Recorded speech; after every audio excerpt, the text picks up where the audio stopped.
Hello കൂട്ടുകാരെ, വീണ്ടും ഒരു കുക്കിംഗ് വീഡിയോയിലേക്ക് എല്ലാവർക്കും സ്വാഗതം. ഇന്ന് ചെമ്മീൻ നന്നാക്കുന്നതും ഫ്രൈ ആക്കുന്നതും എങ്ങനെയാണെന്ന് നോക്കാം. അപ്പം ഞങ്ങൾക്ക് 1 കിലോ ചെമ്മീൻ കിട്ടി. അത് നന്നാക്കുന്ന വിധമാണ് കാണിക്കുന്നത്. ചെമ്മീൻ തോട് കളഞ്ഞ് അതിൻ്റെ കുടൽ ഇങ്ങനെ കുത്തിയെടുക്കണം. അതിൻ്റെ തല കൊണ്ട് തന്നെ കുത്തി വലിച്ചെടുത്ത് കളഞ്ഞ് നന്നാക്കി എടുക്കാം. അത് നന്നാക്കി എടുത്ത് ഒരു പാത്രത്തിലേക്ക് വെച്ച് കഴിഞ്ഞ് 3-4 വട്ടം ആദ്യം തന്നെ കഴുകിയെടുക്കണം. അത് കഴിഞ്ഞിട്ടാണ് ചീനച്ചട്ടിയിലേക്ക് നന്നാക്കി എടുത്ത് വെക്കുന്നത്.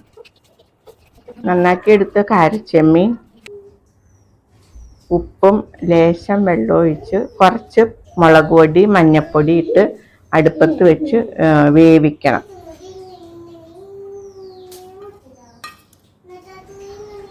ലേശം മുളക് പൊടി മഞ്ഞൾപ്പൊടി ഉപ്പ് 2 കഷ്ണം കുടംപുളി എല്ലാം കൂടെ ഇട്ട് നല്ലപോലെ ഇളക്കി ഗ്യാസ് അടുപ്പയിൽ വെച്ച് ഒരു 5-10 മിനിറ്റ് വേവിക്കണം.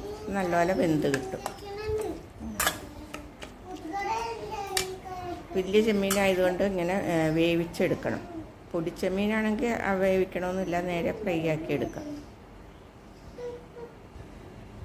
അപ്പോൾ വെന്ത് ഗ്യാസ് ഓഫ് ചെയ്ത് കഴിഞ്ഞ് പിന്നെ ഇത് ഫ്രൈ ആക്കാനായിട്ട് പച്ചമുളക്, ഇഞ്ചി, കരിവേപ്പില പേസ്റ്റ്, പിന്നെ ഒരു സവാള പൊടിയായിട്ട് അരിഞ്ഞ് വെക്കണം. അപ്പോൾ ഇത് പാൻ ചൂടാവുമ്പോൾ വെളിച്ചെണ്ണ ഒഴിച്ച് വേവിച്ച് വെച്ചിരിക്കുന്ന ചെമ്മീൻ ഇതിലേക്ക് ഇടണം. ഷാലോ ഫ്രൈ ചെയ്താൽ മതി, ഭയങ്കരമായിട്ട് ഫ്രൈ ആകണ്ട. ഷാലോ ഫ്രൈ, പകുതി ഫ്രൈ ആയാൽ മതി. അത് ഫ്രൈ ആകുന്ന നേരത്ത് നമ്മൾ നന്നാക്കി വെച്ചിരിക്കുന്ന സവാള പൊടിയായിട്ട് അരിഞ്ഞെടുക്കണം.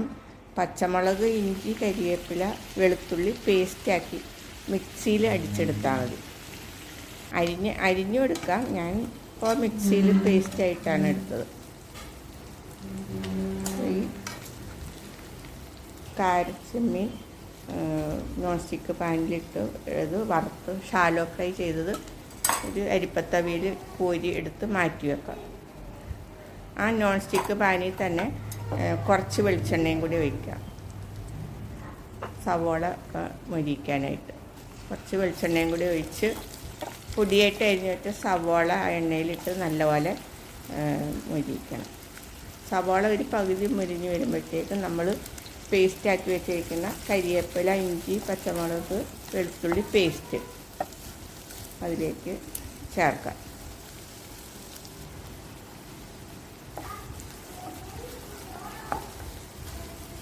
പേസ്റ്റ് എല്ലാം ഇതിലേക്ക് വെളിച്ചെണ്ണയിലേക്ക് ഇട്ട് മൊരിഞ്ഞ് വരുമ്പോഴത്തേക്കും നല്ലപോലെ ഇളക്കി മൊരിക്കാം. അരപ്പ് നല്ലപോലെ ഗ്രേവി നല്ലപോലെ മൊരിഞ്ഞ് വരുമ്പോഴത്തേക്കും ഇതിൽ ലേശം കൂടി ആവശ്യത്തിന് ഉപ്പും ലേശം വിനാഗിരി ഒഴിക്കുക.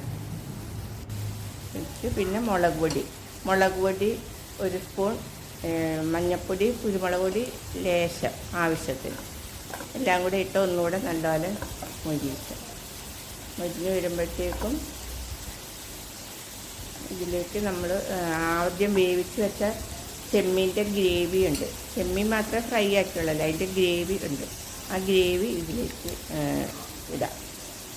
ആ ഗ്രേവിയും കൂടെ ഇതിലേക്ക് ചേർത്ത് നല്ലപോലെ ആ ഗ്രേവി തിളച്ച് വരുമ്പോൾ നമ്മൾ ആദ്യം വറുത്ത് കോരി വെച്ചിരിക്കുന്ന ചെമ്മീൻ ഇതിലേക്ക് ഇടണം.